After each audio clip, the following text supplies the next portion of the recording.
Қазақта сөз бар, Құдай кешіреді, әруақ кешірмейді деген. Құдай бәрін кешіреді. Ал Құдай кешірген нәрсені кесіратып сен кешірмей тұрсың, қалай болады? Бұл күпірлік емес па? Жоқ, сен әруаққа айналдың ба? Адам арыса әруақ, ат арыса тулақ деген бар. Адам әруаққа тірідей айналмау керек. Әруақты көтеріп жүру керек.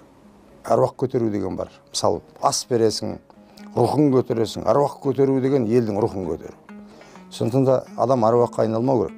Әруақты көтеріп жүру керек. Сонда кешірім арқаңда жүреді, қанатың болып жүреді. Ал мен оны кешірмеймін десең, онда кесір атқан пенде болып шыға келесің. Ол шайтанның тілі, кешірмеймін деген. Сондықтан да ібілістің өзін кешіріп, адамның ішіне сап берген ғой.